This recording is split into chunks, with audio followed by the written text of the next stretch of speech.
Hello everyone, कैसे हैं आप सब लोग। आई होप आप सब बहुत अच्छे होंगे और अच्छे से पढ़ाई कर रहे होंगे। जैसा कि मैं अभी कोऑर्डिनेट ज्योमेट्री में हम लोगों ने 3 लेक्चर्स किए थे, जिसमें हमने एनसीईआरटी के क्वेश्चंस देखे थे और कुछ सेक्शन फॉर्मूला बताया था और डिस्टेंस फॉर्मूला बताया था। उससे बेस्ड एनसीईआरटी के हमने क्वेश्चंस और एग्जांपल्स किए थे और सेक्शन फॉर्मूला के भी हम एक्सरसाइज पे थे। कुछ क्वेश्चंस हमने एक्सरसाइज के किए थे और अभी कुछ पेंडिंग है, वो आज हम करेंगे। उसके एग्जाम मतलब एनसीईआरटी के जितने भी क्वेश्चन है वो सारे कवर कर लेंगे आज और एग्जाम्पल्स भी देख लेंगे। लेकिन मैंने आप लोग को बताया था कि जो भी आपके स्टैंडर्ड वाले हैं, मतलब जो भी स्टूडेंट ने स्टैंडर्ड ऑप्ट किया है अपने क्लास 10th में, उनको एनसीईआरटी से अलग भी क्वेश्चंस करने होंगे। और जो मैं कॉम्पिटेंसी बेस्ड क्वेश्चंस कराऊंगी वो तुम्हारे भले आपने बेसिक लिया हो, भले आपने स्टैंडर्ड लिया हो, दोनों में कॉम्पिटेंसी बेस्ड क्वेश्चंस आते ही हैं। तो कुछ मैं कॉम्पिटेंसी बेस्ड भी क्वेश्चंस कराऊंगी जो आपके एनसीईआरटी में नहीं दिया है बट अलग से है, ठीक है। तो वो भी आपको देखना है। तो आज हम एनसीईआरटी खत्म करेंगे और कुछ अलग के क्वेश्चंस देखते हैं। अगर बहुत लेंथी नहीं गया वीडियो तो हम आगे कॉम्पिटेंसी बेस्ड भी करेंगे। अगर इसमें नहीं होता है तो जो नेक्स्ट लेक्चर होगा उसमें हम कॉम्पिटेंसी बेस्ड करेंगे और अलग के क्वेश्चन करेंगे जो आपके आउट ऑफ द एनसीईआरटी है, ठीक है। तो आई गेस आप अगर लास्ट लेक्चर देखते हो तो क्वेश्चन 5 तक शायद हमने कवर कर लिया था। तो क्वेश्चन 6 से देखते हैं।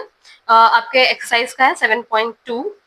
क्वेश्चन 6 कह रहा है कि मैं क्वेश्चन अभी पढ़ ले रही हूँ।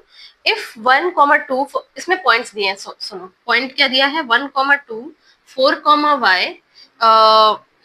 x, 6 एंड 3,5 ये 4 पॉइंट्स दिए हुए हैं, ठीक है। अगर ये वर्टिसेस ऑफ द पैरेललोग्राम है are taken in the order, इसी ऑर्डर में, मतलब इस ऑर्डर में का मतलब है A B C and D, है ना। इस ऑर्डर में अगर हम पैरेललोग्राम के 4 साइड्स लेते हैं तो एक्स एंड वाई की वैल्यू फाइंड आउट करनी है। सबसे पहले देखो, जैसा मैंने बोला, जैसा इस ऑर्डर में बोला है तो इसी ऑर्डर में आपको लेना होगा फर्स्ट ऑफ ऑल। और जैसा क्वेश्चन बोल रहा है वैसे फॉलो करो। देखो, एक पैरेललोग्राम बनाया हमने, ठीक। ये पैरेललोग्राम बनाया हमने, ठीक है। फर्स्ट पॉइंट है ए 1,2, सेकेंड पॉइंट है बी 4, थर्ड पॉइंट है सी x, 6 एंड फोर्थ पॉइंट है डी 3,5, ठीक है। ये 4 पॉइंट्स दे दिए हैं, ठीक। अगर इनको एक ऑर्डर में लेते हैं, इसी ऑर्डर में अरेंज करते हैं सॉरी, हाँ, तो ये एक पैरेललोग्राम के ऑर्डर में लिए गए। तो यहाँ पर हमको एक्स एंड वाई की अगर वैल्यू फाइंड आउट करनी तो कैसे निकालोगे। देखो, अगर ये वाला देखो, इसको और इसको ज्वाइन कर दो और इसको और इसको, तो ये 2 डायगोनल्स बन रहे हैं। एक तुम्हारा डायगोनल बन रहा है AC और एक तुम्हारा डायगोनल बन रहा है BD, ठीक। तो पैरेललोग्राम का एक प्रॉपर्टी भी थी ना, 2 डायगोनल्स आपस में इक्वल होता है, ठीक है। तो देखो, diagonal AC is equal to diagonal BD कर देंगे, ठीक। इससे क्या होगा, देखो, डायगोनल्स की अगर वैल्यू निकालनी हो तो हम यहाँ पे मिड पॉइंट वाला फॉर्मूला लगा सकते हैं, ठीक है। मिड पॉइंट फॉर्मूला क्या होता है, x1 plus x2 divided by 2, y1 plus y2 divide by 2।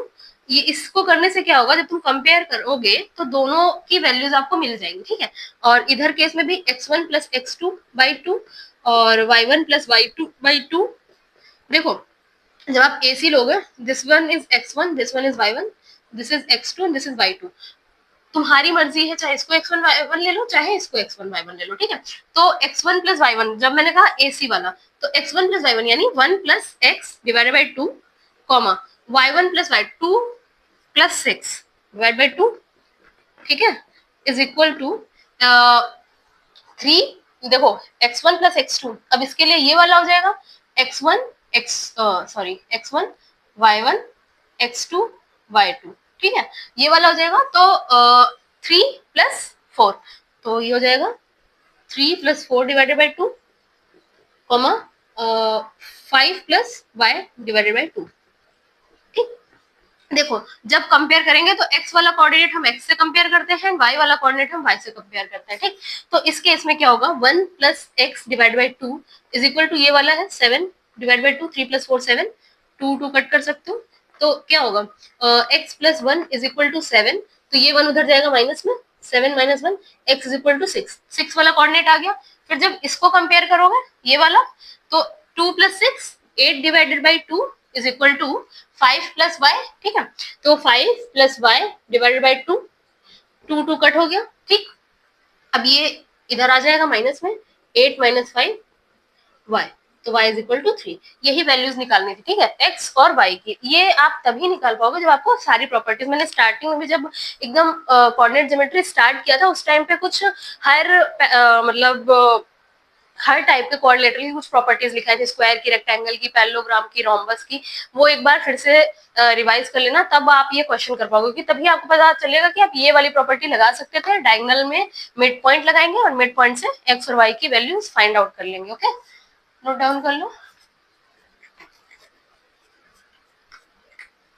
चलो, अब ये था आपका क्वेश्चन नंबर 6 ऑफ एनसीईआरटी। ठीक है, अगर हम क्वेश्चन नंबर 7 की बात करें तो उसमें क्या दे रखा है, चलो देखते हैं।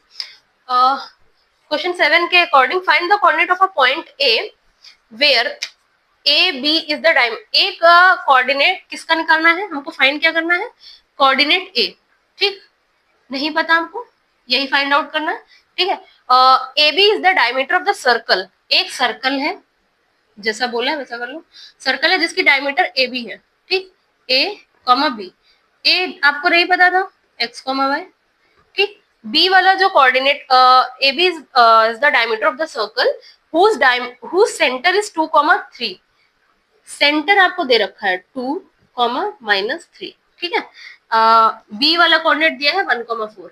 तो बहुत इजिली आई गेस कर लिया होगा आपने कि इसको कैसे करोगे। देखो, पॉइंट ये वाले निकालने हैं, ए कोऑर्डिनेट निकालना है, तुमको सेंटर दे रखा है और बी वाला कोऑर्डिनेट पता है, तो उस केस में क्या करोगे बता सकते हो, थोड़ा सा दिमाग लगाओ। इसमें मिड पॉइंट लगाओ, इन दोनों को ऐड करके इसके इक्वल, इन दोनों को ऐड करके इसके इक्वल, कंपेयर करके मिड पॉइंट लगा के आराम से कर सकते हो। तो बाय यूजिंग मिड पॉइंट, क्योंकि जो सेंटर है वो इन दोनों का, भाई इसमें जब तुम मिड पॉइंट लगाओगे तो इसी के तो इक्वल होगा। तो तुम क्या करोगे, x1 plus x2 divide by 2, y1 plus y2 divide by 2, और यहाँ पर जो सेंटर्स हैं 2,-3 है ना।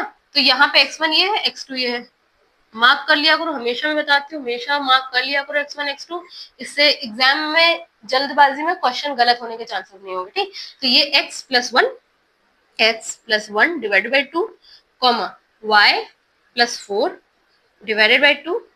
तो देखो x का कोऑर्डिनेट क्या है 2,-3। तो देखो x वाले को x से कंपेयर करोगे, y वाले को y से, तो ये वाला इससे जब कंपेयर करोगे तो x+1 divide by 2 is equal to 2। तो ये इधर मल्टीप्लाई हो जाएगा, 2 2 4, और ये उधर जाके 4-1 यानी x इज इक्वल टू 3। ठीक, और उसी तरीके से जब इसको कंपेयर करोगे, y+4 divide by 2 is equal to -3 multiply y+4, 2 3 6, अब उधर जाएगा तो -6 - 4, y इज इक्वल टू -10। ठीक, ये तुम्हारे कोऑर्डिनेट्स आएंगे। तो यहाँ लिख लो आंसर में, कोऑर्डिनेट्स ऑफ पॉइंट ए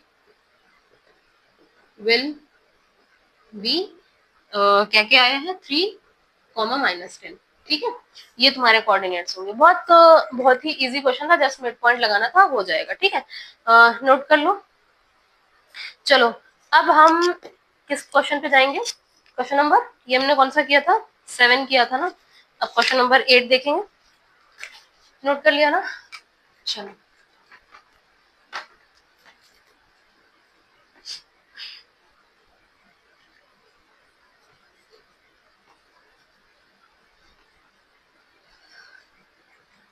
देखो क्वेश्चन 8 कह रहा है if A and B are two points. देखो, दो पॉइंट तुमको दे रखे हैं ए और बी। जो ए पॉइंट दिया है वो दे रखा है, ए दिया हुआ है -2, और जो बी दिया हुआ है वो दिया हुआ है 2, -4। ठीक, ये दो पॉइंट्स दिए। Find the coordinate of a point P such that, P point निकालना है। इसमें तुमको एक कंडीशन दे रखी है, A P is equal to 3/7 A B. ठीक, ये तुमको दे रखी है, और जो पी है वो ए बी पे लाई करता है। P lies on segment A B. तो अगर तुम थोड़ा सा भी याद होगा सेक्शन फॉर्मूला, देखो सबसे पहले जो क्वेश्चन बोल रहा है उस हिसाब से ड्रॉ कर लो। ए बी तुमने एक सेगमेंट बनाया ए बी जिसपे पी कहीं पे कोई पॉइंट लाई कर रहा है, तो इसके अगर ये दो पॉइंट दिए हुए और सेक्शन फॉर्मूला के अकॉर्डिंग जब हम कोऑर्डिनेट्स निकालते हैं तो डायरेक्टली फॉर्मूला लगा देते थे m1 x2 plus m2 x1 upon m1 plus m2 m1 y2 plus m2 y1 upon m1 plus m2, है ना, वो लगा देते थे। उसके लिए यहाँ तुमको x1 y1 पता है, x2 y2 पता है, बट तुमको उसके लिए रेशियो पता होना चाहिए। तो आप बोलोगे मैम एपी इसको अगर ऐसे कर दें, एपी बाय एबी कर दें तो 3/7 रेशियो आ गया। सही तो है, ये हो गया m1, ये हो गया m2, हमको मिल गई m1 m2 की वैल्यू, डायरेक्टली हम रखेंगे और आराम से आंसर निकाल देंगे, है ना। गलत है इस केस में। क्यों गलत है? देखो ये जो रेशियो दिया है वो तुमको एपी अपॉन एबी का दे दिया है, एपी अपॉन एबी, जबकि जब रेशियो लेते हैं जिस सेक्शन में डिवाइड करता है दैट मींस हमको चाहिए एपी अपॉन पीबी का, ये किस रेशियो में इसको डिवाइड कर रहा है ना, हमको इसका रेशियो चाहिए होता है, ना कि हमको एपी अपॉन, ये तो इतने का इसके पूरे के साथ दिया हुआ, तो हम एपी अपॉन पीबी का रेशियो कैसे निकालेंगे? देखो इसी का यूज करके निकालेंगे। देखो गिवन है तुमको AP is equal to 3/7 AB, ये दिया हुआ, ठीक। देखो इसको इधर मल्टीप्लाई कर दो सबसे पहले, 7 AP is equal to 3 AB, है ना। अब देखो AB को क्या लिख सकते हो, ये जो AB है AB is the sum of AP plus PB, है ना, AP प्लस PB का सम ही तो है, तो हम यहाँ पे लिख सकते हैं। देखो 7 AP is equal to 3 AP plus PB, ध्यान रखना ये 3 का मल्टीप्लाई इन दोनों में होगा, ये गलती मत करना, ठीक। तो देखो 7AP is equal to 3AP plus 3PB, ठीक है, इसको इधर ले गए, 4AP is equal to 3AB 3PB, समझ आया कैसे? रुको मैं करके दिखा देती हूँ, मैं डायरेक्ट कर दिया, 7AP minus 3AP is equal to 3AB, तो 7 में से 3 गया, 7AP में से 3AP गया, 4AP बचा, 4AP इज इक्वल टू, ओ यहाँ AB नहीं PB होना चाहिए था, 3PB, ठीक।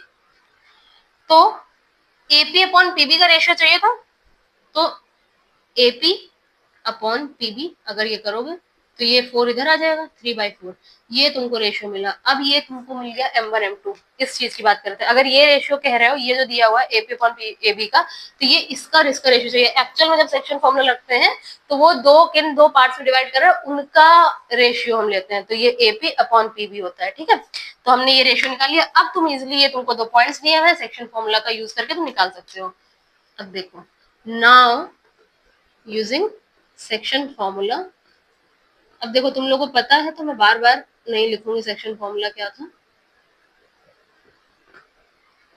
डायरेक्टली रख रहा है, ये x1 ये y1 ये x2 ये y2, इसी में रखो, ये है तुम्हारा m1 ये है m2, ठीक। तो देखो पहला कोऑर्डिनेट m1 लिख देते हैं वरना आप लोग कंफ्यूज हो गए, m1 x2 m2 x1 upon m1 plus m2 comma m1 y2 plus m2 y1 upon m1 plus m2, ठीक है। देखो m1 की जगह रखो 3, x2 की जगह 2, m2 की जगह 4, x1 की जगह -2, 3 प्लस 4 क्योंकि m1 प्लस m2, ठीक। m1 की जगह 3, y2 की जगह -4 प्लस m2 की जगह 4, y1 की जगह -2, ठीक, 3 प्लस 4, ठीक है। तो ये हो गया 3 2 6 और 4 2 8, 6 माइनस 8 डिवाइडेड बाई 7 कॉमा, ये हो गया माइनस का 12, 3 4 12, ठीक, और 4 2 8 माइनस 8 डिवाइड बाई 7, तो ये हो गया 6 में से 8 गया माइनस, देखो 6 में से माइनस प्लस माइनस होता है, 6 में से 8 गया 2 और साइन बढ़ेगा तो -2/7 और कॉमा ये -12 और माइनस माइनस प्लस, ठीक, तो माइनस का 20/7, तो ये होंगे P के कोऑर्डिनेट, ठीक है। ये तुमको जो 2 कोऑर्डिनेट्स मिले हैं ये आपके P के कोऑर्डिनेट्स होंगे। आई होप ये इतना समझ आया होगा। क्वेश्चन नंबर 8, अपना आंसर्स भी चेक करते चला करो, ठीक। तो ये आपका क्वेश्चन 8 हो गया, नोट डाउन कर लो इसको। Okay, now let's move on to the next question. तो क्वेश्चन नंबर 8 हो गया। क्वेश्चन नंबर 9 देखो, इसके according find the coordinate of the point which divide the line segment joining A. देखो यहाँ पर एज इट इज पहले क्वेश्चन देख लो, मैं क्वेश्चन लिख देती हूँ, ये इसमें थोड़ा सा कंफ्यूज हो सकते हो। Find the coordinates of the point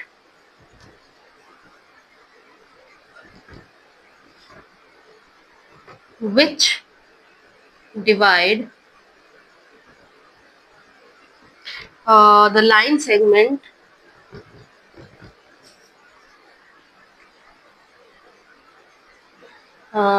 joining दो पॉइंट्स दिए हुए हैं, ए पॉइंट दिया है -2, 2 एंड बी दिया हुआ है आपको 2, 8 इंटू 4 पार्ट्स। ओके देखो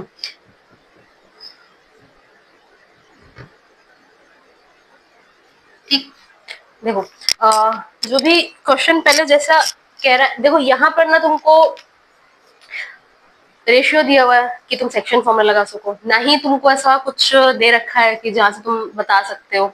ठीक, क्वेश्चन जो कह रहा है उसके अकॉर्डिंग पहले क्वेश्चन को पूरा समझो और उसके अकॉर्डिंग एक छोटा सा अपनी समझ के लिए डायग्राम बनाओ।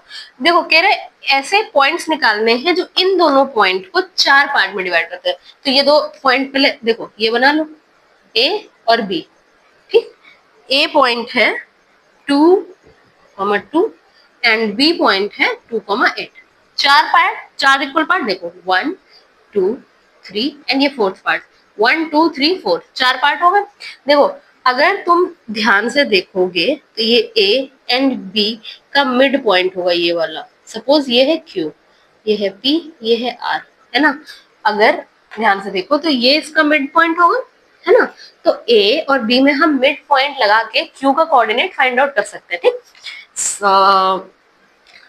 सो देखो लेट पहले तो ऐसे लिख लो कि let P Q R divides the line A B in 4 equal part. ठीक, A B in 4 parts, equal ऐसा मेंशन नहीं किया तो 4 पार्ट्स। ठीक है, तो देखो suppose Q be the mid point of A B, है ना। ए बी का मिड पॉइंट है तो कोऑर्डिनेट हम क्यू के मिड पॉइंट से निकाल सकते हैं। सो कोऑर्डिनेट्स ऑफ क्यू, सॉरी शायद मैंने ए बी के कोऑर्डिनेट बोला, कोऑर्डिनेट क्यू का कोऑर्डिनेट निकाल सकते हैं। सो कोऑर्डिनेट्स ऑफ क्यू जो होगा वो क्या होगा, देखो ये x1, ये y1, ये x2, ये y2, है ना। तो x1 plus x2 divide by 2 यानी कि -2 plus 2 divide by 2, comma 2 plus 8 divide by 2, यानी कि देखो -2 प्लस 2 माइनस प्लस माइनस, तो ये वाला 0 हो जाएगा और ये हो जाएगा 10। तो 0/2 यानी कि 0 एंड 10/2 यानी कि 5। तो ये हो गया 0,5। देखो अब ये वाला कोऑर्डिनेट अगर 0,5 आ गया तो आप लोग ये कह सकते हो कि अगर इस पॉइंट को, इन दोनों को देखोगे ए क्यू, तो P is the mid point of A Q, है ना। Simple, Q P is the mid point of A Q, तो इसमें मिड पॉइंट थ्योरम लगा के ये वाला निकाल सकते हो आप, है ना। तो वैसे लिख लो, suppose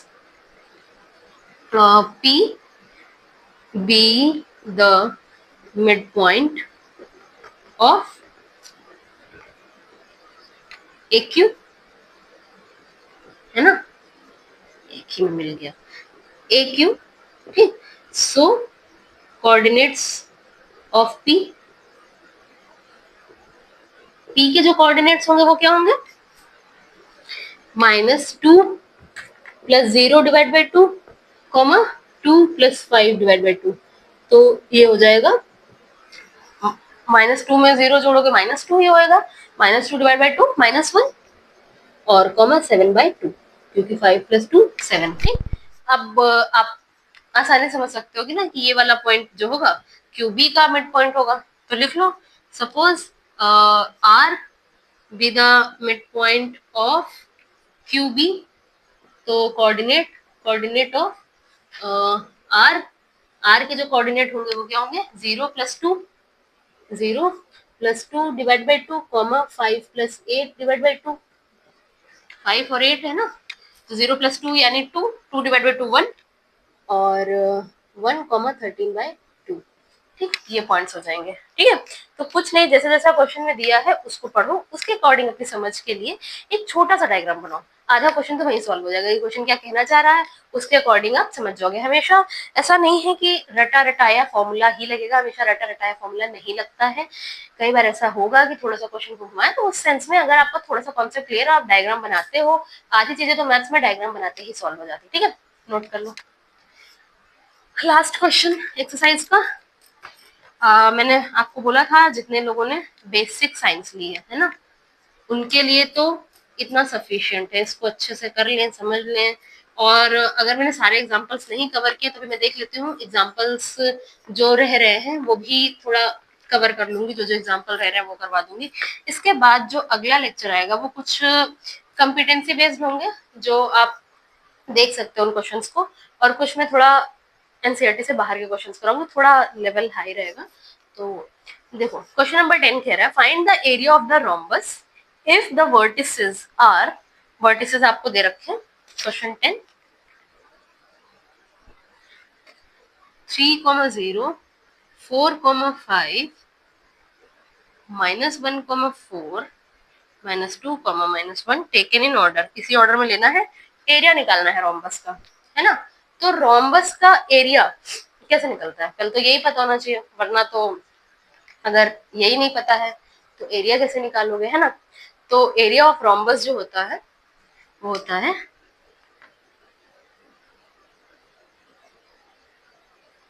half into product of diagonals, diagonal 1 diagonal 2। ठीक, तो अगर रोम्बस आप बनाते हो, सपोज आपने एक रोम्बस बनाया, एक डायगोनल ये है, एक डायगोनल ये है, तो इसने कहा कि एक उसमें ही लेना है आपको ऑर्डर में, तो मान लो ये ए है, इसको आपने बी बोला, ये सी है और ये डी है। ठीक है, तो ए बी सी डी इसी ऑर्डर में लेना है। तो ए है 3,0, बी है 4,5, सी है -1,4 एंड डी है -2, -1। तो देखो, डायगोनल एक ये है, एक ये है, एसी डायगोनल निकाल लो और बीडी डायगोनल निकाल लो। तो एसी डायगोनल कैसे निकालोगे, डिस्टेंस फॉर्मूला का यूज करके एसी निकाल लो और बीडी निकाल लो। तो डायगोनल एसी, है ना, तो एसी की जो वैल्यू होगी, अगर भूले नहीं हो डिस्टेंस फॉर्मूला, क्या होता था, x2 - x1 का स्क्वायर प्लस y2 - y1 का स्क्वायर, है ना, यही तो होता है। अब अगर एसी के लिए ये है x1 y1 x2 y2, और बीडी के लिए ये है x1 y1 x2 y2। ठीक है, ऐसा मत करना कि इसका इसका ले लो, इसका इसका ले लो, गलत हो जाएगा, इसलिए ध्यान रखना एसी के लिए ले लो तो यही। तो देखो x2 - x1 यानी -1, -3 का whole square plus y2 - y1 4, 0 का होल स्क्वायर। ठीक, -1, -3 यानी -4, -4 का स्क्वायर 16, और ये भी 16, 16 + 16 है ना 32। 32 को क्या लिख सकते हो, 16 × 2 यानी कि 4√2। ठीक, 4√2 हो गया। नेक्स्ट हम डायगोनल निकालेंगे, डायगोनल बीडी।